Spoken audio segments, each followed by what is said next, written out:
Welcome to It's a Privilege podcast, where we explore the possibilities of our privilege. This is part one on the privilege as it relates to poverty. On today's episode, our special guest is Jim Ott.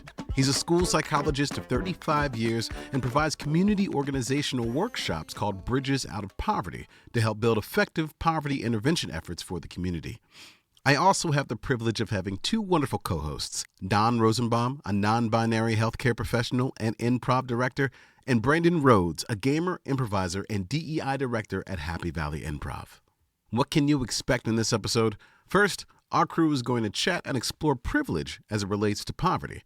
And then we'll get into the privilege perspective with Jim Ott and hear a story about how poverty and privilege has impacted his life. To get us started, let's check in on our own privilege. Okay, Brandon. Okay, Dawn. What is one privilege that you are feeling today? I got the privilege of a car today. So I had a lot of appointments and things I wanted to do today, and I did not want to have to say no to any of them. So what did I do? Today I decided to drive myself to all the different places, and I had it stacked so perfectly. So I felt very privileged to be able to get myself from A to B in a very efficient, I ain't got to wait for nobody level so that I could go do all the things today. So that's what I'm feeling. All right, Brandon, what about you? What's one privilege you're feeling today? I hope I haven't used this before, but last night I got in super late and I went to bed. I went to bed and I woke up at 7:00 and I was like, I need more hours to sleep. So I just texted my manager and said, hey, I'm going to come in 2 hours later. Mark this as personal time. And I did that.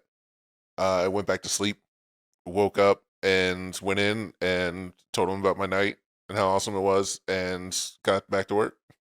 And I'm glad I have that privilege to do that. And for me, what privilege do I have? I have the privilege of hanging out with these two wonderful guests and, of course, you. And I get to say that because I am the host. On that note, let's dig into it. What are your thoughts on poverty as it relates to yourself or maybe as it relates to privilege? I can understand the ability to not be aware of poverty. I grew up in, you would say, in poverty. My family had to use food stamps and a program called WIC, which I think is nationwide. Yep. But now that I'm older and I'm on my own 2 feet and I have a semi-decent pay, I can see how I'm kind of blinded to today's poverty. When I think poverty, I think of the juxtaposition of being a poor person in America. I was also raised on food stamps and WIC. My parents were foster parents, so the money was stretched thin, although we still had the benefits of health insurance, all that stuff. But then the juxtaposition of being poor in America, where overall we have more resources than other places in the world. So it's interesting to be both one of the richest people and also one of the not richest people and what that means. So I'm the odd one out here. My parents allowed me to grow up in a non-impoverished house, I would say, in comparison to the stories that you just told. My family did not have to worry about food stamps. The environments that my parents actually grew up in is a different story. Mm-hmm. However, what my parents provided for me was not in that case. And it was one of those things. I started off in a private Catholic school, and then I went to public school. And that shift of having a greater exposure to the breadth of the haves or the have-nots or the folks with money and the folks without, the lifestyle differences that exist as a result of that, that's when I begin to see that. Now, when I was younger, I caught glimpses of it through church and other things, but it wasn't until I really got into public school that I was like, no, you lived a pretty good life so far, and here are the things that other people have to go through. So that's my difference of a background in this particular case. So as it relates to privilege, you kind of laid the foundation of how your families were growing up. Did you notice that as a kid? Or how does that impact you now looking back? Back where I'm from, we had a garden that the community would chip in and grow and produce things. We had food banks that people would volunteer to and people would go and get food from. So I feel like when there's poverty, there's a way to remedy that by just helping each other out in a community. That's the thing for me. When I grew up in a impoverished situation, like my whole community was in a impoverished situation. I've looked back recently at the amount houses cost in my neighborhood where I grew up, in comparison to houses on the other side of town, and they're drastically lower. So just acknowledging that we lived in a more impoverished area is just kind of takes me back. I'm like, oh, we weren't the only ones. Our whole neighborhood was like that. I would say my parents worked really hard to not have me know that I was as poor as we were. We'll put it that way.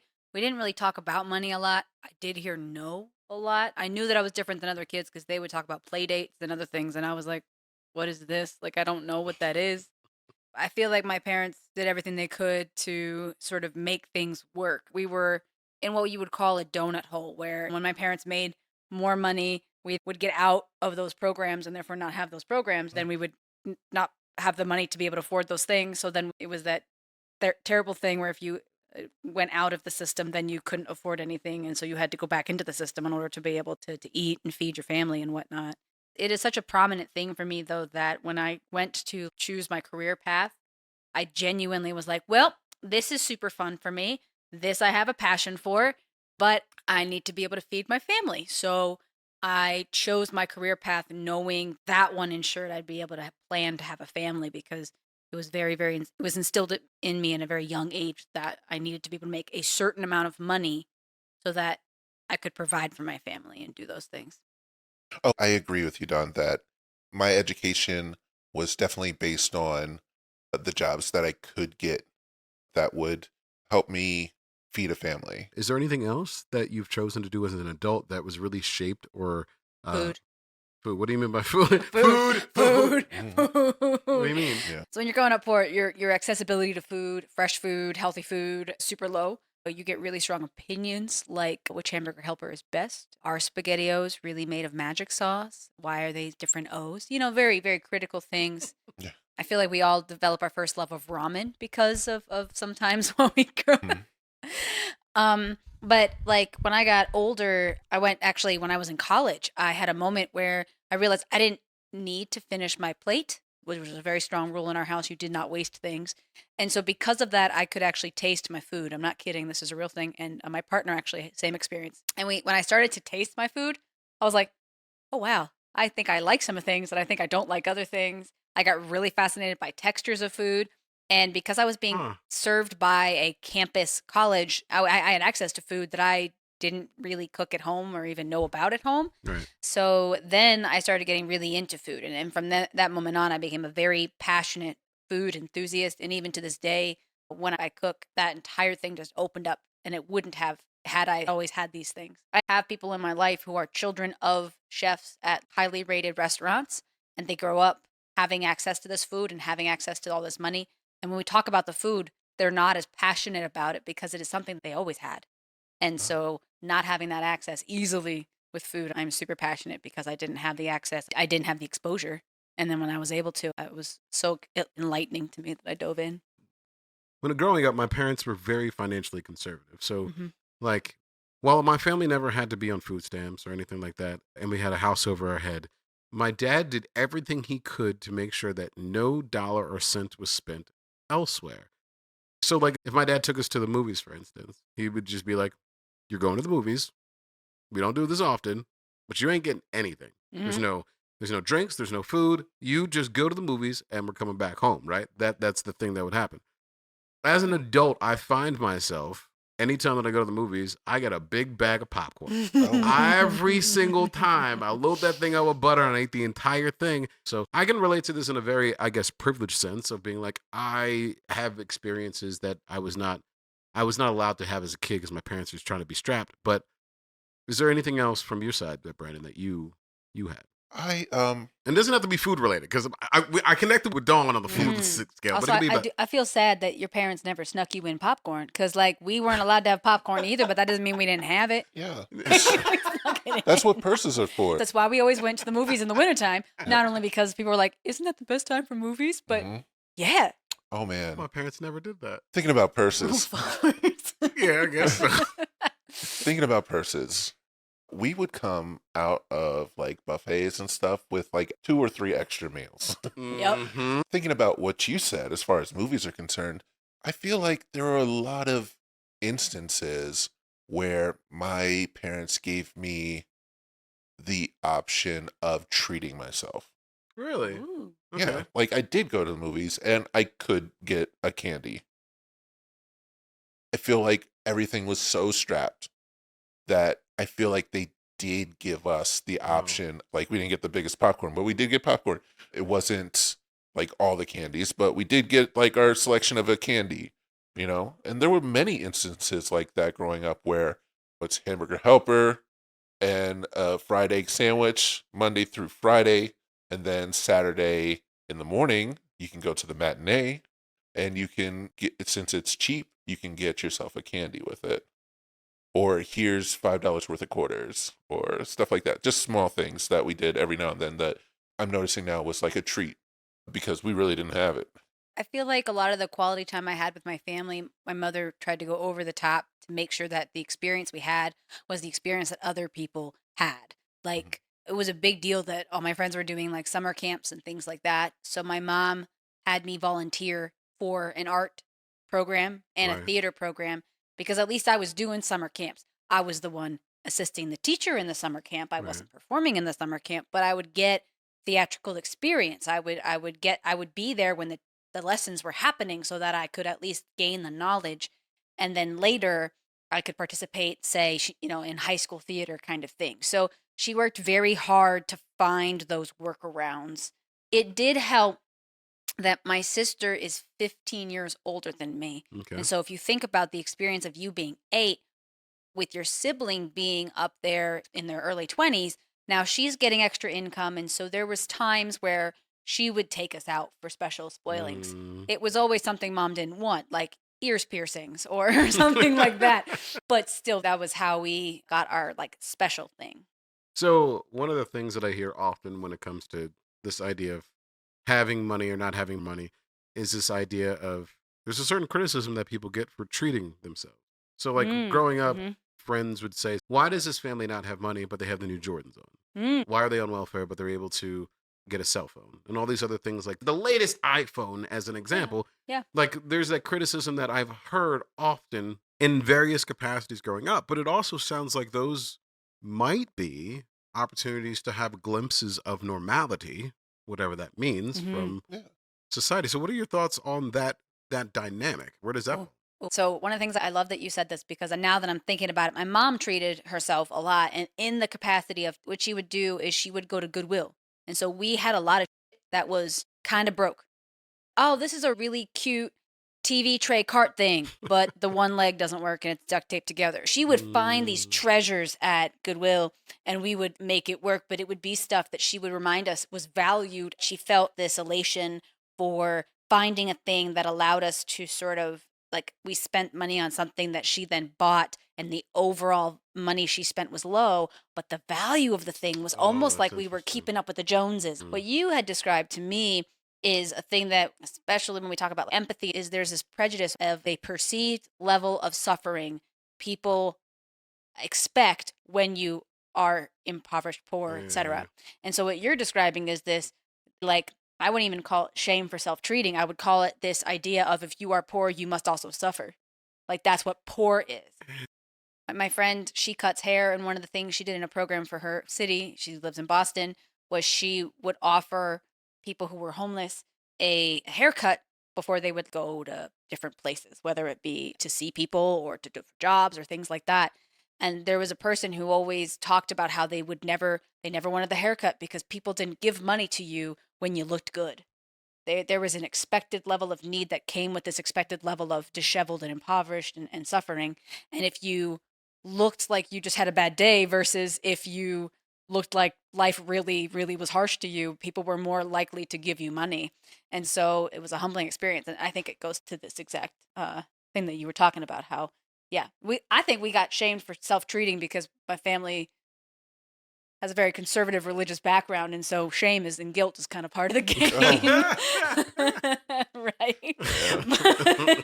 But outside of that, I think what you're talking about is this perceived level of you must be poor, therefore you must be unhappy. How can you call yourself poor when you have these things? And it's like, well, you don't know if they just spent if they put away, if they put away a little bit of money every month for the last 2 years, and so yeah, they were able to buy this brand new iPhone on sale because they were running a Black Friday sale. Right. So they were like, holy crap, it's now this. Oh, sure, I have to sign up for a 3-year contract at a monthly rate I can barely afford. And if this thing breaks, there's no way I can afford the insurance to bring it back. Is that really any less valid? Growing up, we all had our moments where you would spend money, you would save money just to get something nice for you or your siblings or even mother and father. There would be sprinkles of that in my neighborhood. People would get something nice, and that would be like the talk. Like Yeah. people would be like, "Oh, Ray got some Jordans now. He thinks he's hot." Like just like Don said, we're still human. We still want those creature comforts, and we worked hard for them. Yeah. I mean, for our parents to provide this to us, they worked hard to see that look in our eyes. Mm. It's not right to shame people for that, you know. It's not always poor money management. I can't say every situation's the same, but I know that we worked hard to get like the newest game system for me. Like we didn't get it when it first came out, but a year later and 2 sales later, Mhm. we got it, you know, and I don't know. I think there's a pride to it, you know, working hard to get the thing that you or your children would like.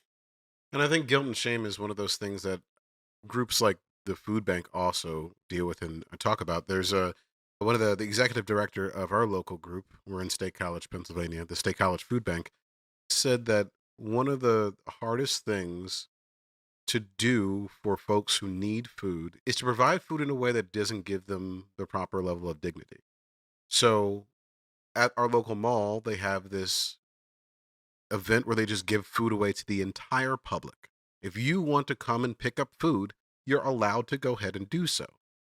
It's not singling out and saying, oh, you are in a particular position. So now, people might look at you differently. People might add a certain level of guilt or a certain level of perspective to negatively look upon somebody who needs something Mhm. and judge them. Instead of that, they're creating spaces where it's like the entire community can be here.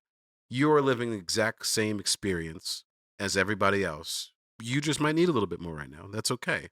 And I don't hear enough about organizations providing an opportunity for folks to have their dignity while receiving a benefit from the community or from the local government. And I think that would go a long way to help minimize some of the things you're talking about. If I don't have a lot of money, but I just really want to have a Starbucks today, right? Like, and someone could easily point and be like, you shouldn't be doing that. But at the same time, it's like, I am also human here. I am living down the block from you. I also want to have these experiences. And that's something that shouldn't be judged, or the desire to have a life that you can enjoy should not be criticized. Mhm. And that's tough, though. From all the social media and all the things we see on TV, it feels like we're pushed in that direction. Mhm. Why do you think that is? Why is there this negative? Why is there push to criticize folks who need something? That's a good question. I mean, maybe I'm wrong, but it feels that way. If you're in need of something, it's easy to look upon this person and say, oh, feel sorry for them. It's just like, okay, no problem. You're in this space. I got you. But it just feels like it's easy to apply guilt as opposed to apply empathy. Mm. Do you see that happening more with people who have like that know poverty and are currently out of poverty? Like, It's hard to know that though, right? yeah, it's hard to know that, but Yeah. I'm just trying to dig into the mind of the person that kind of like looks down upon people who need. Right. Is it a celebratory thing? Like, I used to be there and I'm not, and I'm happy about that. And in a negative aspect, on the negative side of that coin, haha, you're not. Like a Like I've won. I've won the contest. I'm stronger now. I'm better. Like I have more money. I can do this stuff. And what does that feel like to a human whenever they look at somebody that's still in that struggle? What does it look like to people that have never known struggle to look down on somebody? When we talk about privilege, the whole point of privilege is, in a way, a disconnect from the experience of the thing.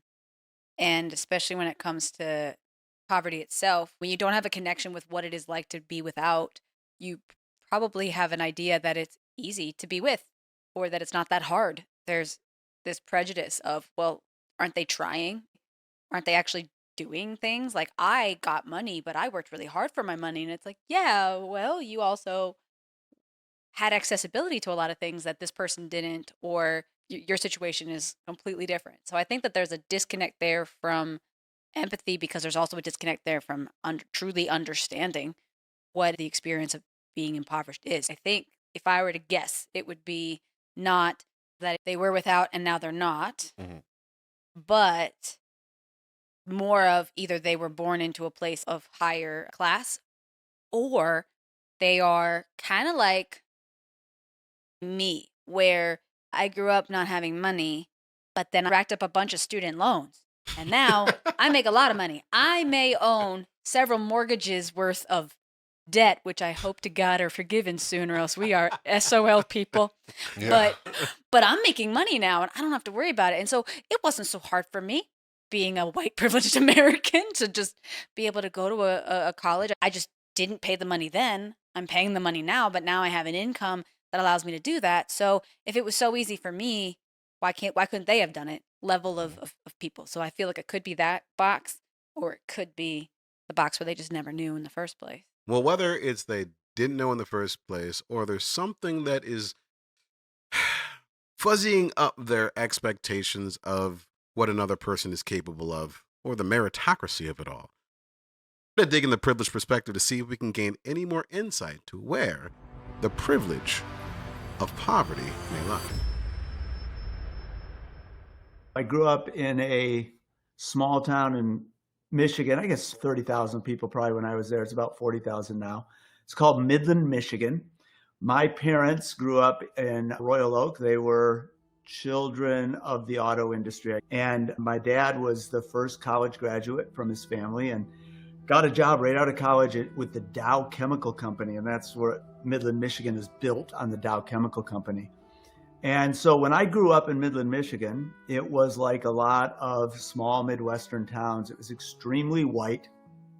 And because Dow Chemical was there, it was a very wealthy town, I would say. Now, I didn't understand really anything about wealth. We grew up comfortable. We were definitely middle class, upper middle class. And so as a kid growing up, I didn't know anything different. This was just life. And that's how we all grow up, right? We just grow up with our life. We don't really understand the sort of cultural stories that are taking place around us. And among the stories that I look back on, I didn't remember this story until I was older, but I remember being on a little league team, a baseball team, that we had the first black kid that I had met was on our little league team. And I never thought anything about it. I guess in many ways, my parents raised me in such a way not to really necessarily highlight that. To me, he was just another kid on the team, and he was a good catcher and hitter. But when I look back on it, I remember noting that he didn't say very much. Now, this is a story that I understand better when I get older, but at the time I just thought he was a quiet kid. And I look back on it now and I think, wow, what an adventure it must have been for his family to move into this community. And what did Derek receive from his family in terms of how to conduct himself, when he's out in public, and things that I would never have understood as a 10-year-old kid. I just thought he was a quiet kid. I'd pay large amounts of money to find him and ask him questions, because at the time I didn't understand. But that's a story that only impacted me much later in life when I look back on it. So when I was 13 years old, my dad took a transfer to the country of Brazil. Now, in today's world, international travel, international business, moving from here to there, that was really common. But in the 70s, when I was a kid, people didn't just up and take their families and move to Brazil. We didn't have the internet. We didn't have any way to research it. We had picture books. We had stories maybe of people who'd been there. I look back on it now and I wonder, what in the world were my parents doing? Like, they're in their mid-30s dragging their 3 kids off to Brazil. They don't know nothing about Brazil. None of us spoke the language. Anyway, I just trusted my parents and we went along. And So we end up in Brazil, and I was there for my 4 years of high school. Now, I attended an American school there. The American school was made up about half Americans and about half Brazilians mostly, but also other nationalities. So we had people from various Asian countries, Middle Eastern countries. There was a real diversity in the school that I didn't know anything about. I just happened to experience it. And so my 4 years in Brazil were incredibly formative for me, because as a middle-class white male growing up in a middle-class white, family and community, privilege, if I want to use that term, was invisible to me. It wasn't something I knew that was even a thing. I was just living life. And even in Brazil, I continued to benefit from the privileges of being male, the privileges of being, I would say, wealthy, because American business people down there were well taken care of. But for those 4 years, every time I went out in public, I was not like everybody else, and everybody else knew it. Can you give me one story from Brazil that gave you perspective? One of the things I remember about going to school in Brazil, because it wasn't an American school, but there were, again, it was probably 40% maybe Brazilian students. And the Brazilian students were very wealthy. To attend the school, their parents had to pay tuition. The American students were there on the company dime, as were the other international students. But the Brazilian students were very wealthy. And so, as is often true of wealthy people, they had a certain attitude and a certain expectation that comes with being wealthy. And that's not a good or bad thing, it's just a thing. But when they would begin to speak Portuguese, before I learned Portuguese, I remember experiencing a sense of alienation or intimidation, because these people who seemed to be in some ways, I don't know, in better shape than me, they were richer than me, I don't know what it was, but they seemed to have a secret way of communicating that I was left out of. And I remember distinctly feeling a vulnerability because of the language barrier. And what happened with that, because that was early in my time there, what happened with that is, even as I gained the ability to use the language and I would do it in public, I would never use Portuguese with my classmates, because I was afraid I would be exposed as not being enough, not speaking it well enough, that they would laugh at me, that I would be rejected. And so instead of having this great opportunity to really immerse myself in the language, my fear of being rejected or being left out or laughed at left me avoiding using language with the people who knew it the best. And it was all about, I didn't feel like there was a relationship there that would allow me to bridge that gap. The people that I meet in my community today, where English is not their first language. And, I'm like, yeah, come talk, it's fine. Well, that's because I'm the one speaking English and I know English and it's like fine with me. But then I was in that place once where I was afraid to use the new language for fear that I wouldn't be able to do it well enough. I retreated to my friends who all spoke English. And I don't have a lot of regrets in life, and I'm not going to regret anything I did as a teenager, because that's silly. But if I wish I would have known then what I know now, which is the classic, right? But I had an opportunity to become more than fluent in Portuguese, and I missed it because I was afraid. And I think that's what division between people does. And those of us who have the other side of the privilege, we need to be conscious of that and not assume that people are withdrawing simply because, well, they just don't want to, or they could if they wanted to, or whatever it is. I'm doing fine over here. All you have to do is come and talk to me. We actually have to really be intentional about breaking down some of those barriers that are created by that. As I grew into my adult lives and became more interested in social issues, and particularly in poverty, I realized how much I had benefited from being the other, even in a limited way. It's an experience that a lot of white people my age growing up in America really have never experienced. And so what happened to me in terms of my relationship with poverty is I went on to get into education and I became a school psychologist. Well, it wasn't a surprise that a lot of those kids and families were coming from backgrounds that had poverty as a part of the story. And that's not because people in poverty lack intelligence or lack motivation, but in many cases, families in poverty are, because of the problems that they are dealing with on a daily basis, they're not necessarily preparing their kids to be successful in school in the same way that middle-class families are. It's not a question of attitude. It's not that parents don't want their kids to do well. They're just not necessarily giving them the background experiences, because a middle class, and now I'm talking economic class here, middle class economic experiences are in line with what schools expect kids to be able to do. Well, I was prepared for that, but a lot of the kids I worked with, again, it's not that their parents didn't care. It's just they hadn't necessarily prepared their kids for that. And so those kids had increasingly more difficulty if their parents and them were not able to establish a good relationship with the school. And a lot of parents that I worked with ended up with an adversarial relationship with the school because they were trying to protect their kids from a system they didn't understand.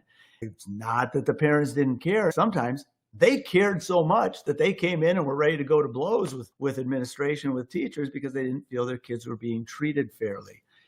And I got, dealing with a lot of these families, I really was searching for answers to how can we better connect with the families, as I like to call them, the families that need us the most. So in a school setting, the families that need us the most are often the ones who have the most difficulty accessing what schools have to offer them, because there is this brokenness in communication based on experience and background. And the families and kids that maybe don't need school as much are often the ones that we celebrate. We tend to give them the more resources, we give them more attention. But a lot of times those kids that have been successful would have been successful without the school because they had the background to do it. Whereas the kids that drop out, the kids that fail, the kids that feel alienated from the school, those are the ones for whom school may be the best hope that they have, maybe the only hope to establish stability in their future. So I got into some material by a lady named Ruby Payne, who wrote a book in the 90s called A Framework for Understanding Poverty. And her work was less about, here are specific things you can do, and more about, do you really understand the story that kids are living and how that story conflicts with what is expected in a school setting? I started applying that work in school, got involved with some community work called Bridges Out of Poverty, in which we brought people of diverse backgrounds into the same room and had these conversations. And the freedom that I found in being able to apply my own story, being able to realize, wait, I've actually experienced some of this feeling of I don't quite fit in here, I don't quite belong. What did I do? Well, I did what anybody does. I ran to people who were just like me because it made me feel comfortable. And so in our communities, if we think about economic class, people in generational poverty versus people in generational middle class, when they don't necessarily understand each other's experiences and stories, and there's not good intentional relationship building, everybody feels tense. So you run back to your neighborhoods and you stay with people who are just like you. And we worked really, really hard to have conversations that broke some of those barriers down. And as I look at it now and I'm thinking, okay, I understood some of these dynamics, but I was able to speak to people in our city because of the fact that I'm a middle-class white man. I actually had access to communication with people who might listen to me before they would listen to my friend Ermina. Before Ermina got involved in our program, she couldn't just call up the mayor and say, hey, I've got some things to say. But I could. And part of that was related to the fact that I had privilege. So some of your work that I've really appreciated, Jason, is this idea that privilege is a reality, and it's not like denying privilege. It's like understanding the privilege you have wherever it is and whenever you have it, and how do you leverage that for the benefit of other people. And so that's what I've been trying to do with my work in poverty in the community and some of the trainings that I do. And that's how I benefited from my own personal story, because I was very much obviously born into cultural privilege by virtue of birth that had nothing to do with choice. And as I've become increasingly aware of that, I've really tried to be intentional about leveraging it for the benefit of the community, for the benefit of others, rather than just selfishly using it for my own benefit, my own protection. Is there something that bridges the gap between I want to work with underserved people and realizing that you may have certain levels of privilege in certain areas? Is there a moment in time where something clicked? Is there an example where like I have to go into this? When I came back from Brazil, I went to college at Indiana University, even though my family was from Michigan. I went to Indiana University because they had Portuguese as a language. And I was able to take Portuguese there, and I not clept out, but I tested out. So I ended up with a year of college credit at the A level. My GPA was fantastic that first year. And that was a big reason why I went. The other reason I went, though, is because they had pre-optometry class, and optometry was something I had always wanted to do. And this is where my experience with privilege kind of comes in. I had lived a life where things were very comfortable for me. Part of the reason I got out of optometry is because it was hard. I actually had to work, and I didn't like it. I kind of expected school to be easy. And so when I got into psychology, I knew I had to get an advanced degree, because a 4-year degree in psychology doesn't qualify you for much. I just wanted something easy. And so instead of taking the harder route, I took the easiest route. I attribute that now to the fact that life, like there'd been a lot of shoots for me, a lot of kind of easy slides through things that didn't require me to work hard, or not just academically, but even socially. I did not get into school psychology to work with disadvantaged kids, with kids who are marginalized. I just got into school psychology because it was in school and it was psychology. The working with kids who had trouble in school was a byproduct of a choice I made to take the easy route when I was in school. And then as I spent more time in school, I realized, oh, there is a pattern of kids and families that I'm working with that aren't doing well in the system that is supposed to be set up to meet their needs. I was a little frustrated by it, but I also, like a lot of people who don't really examine their own stories in context of other people's stories, I kind of attributed it to faults within those families and within their attitude, within their intelligence, within whatever. Now, I didn't want to do that. Like, I knew that was wrong, but I also, that was kind of my inherent thing. You know, I was raised with that traditional middle-class value system. If you work hard, you can achieve anything. Well, I've come to realize that if you work hard in a system that's set up for you, you can achieve the things that are set up for you. I'm a big fan of if you work hard, better things can happen for you. I don't think that's a bad value, but it isn't something you can apply to other people's narratives as if they've lived the same life as you and could have made the same choices. I had to learn that. And where I really learned that is when I went to the first workshop I went to with Ruby Payne and A Framework for Understanding Poverty. And it was the first time I really, well, here's one of the things that happened at that. She had a quiz that she would give. And one of the quizzes was, could you survive in poverty? And another quiz was, could you survive in middle class? And I'm like, what do you, survive middle class? No, you just live. Well, as a white middle class guy, I'd lived my whole life not being a category. And this quiz shocked me because all of a sudden I was in a box. And it made me realize that we're all in boxes. We're all in these different categories that impact how we engage in reality. And this was the moment where I really began to realize that in my work with people in poverty, it wasn't necessarily that there was something wrong with the people in poverty. There was something wrong with the system that was serving people in poverty. We needed to amend the system and understand this dynamic of these collision of worldviews in a better way. And it's also where I began to rethink my own experiences. So that took me back to Brazil. oh, wait a minute, I've been in this situation where I felt like I didn't fit in, where I knew that everyone was looking at me and knew that I was different. I've been in that situation where I didn't know the language and I was afraid to go to places where I could have learned it better. So people might have said, well, if you'd have just tried harder, you could have learned the language better. Yeah, that's probably true, but there were a lot of other forces working on me that made me afraid to do that as a person in my teen years or whatever.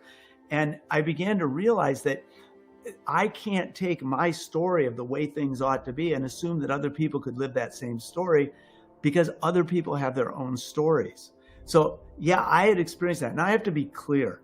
I have not experienced the kinds of experiences that many other people who have been alienated from the system. People who have layer upon layer of difference, whether it's economic class, race, immigration status, there's so many different things.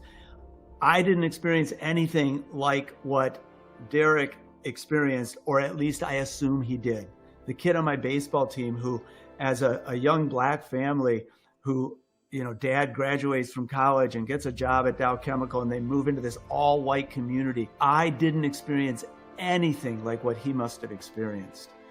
But having the experiences I had in Brazil allowed me to let go of my ideas that if you just try harder, you can. While I can't really say that I understand what Derek went through, I can at least say, I know there's a story there. Once I get curious about that story, I can build relationships that can help us work on things together. That's what my work in poverty has been about. I now have friends, literally, that I would not even have made eye contact with in the grocery store if I would have seen them before we went through this work together.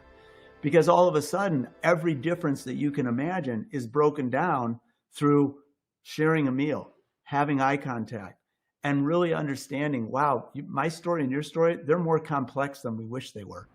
So how do we join those together? And that's where we're going to end part 1 on privilege as it relates to poverty. Come back in our next episode where we discuss the story you just heard and dive even deeper with Jim with the QAP, questions, answers, and privilege. In the meantime, go to our social media @PrivilegePod on all platforms and let us know some of your thoughts and how privilege and poverty might have impacted your life. Thank you for listening. Thank you for sharing. And of course, it's a privilege.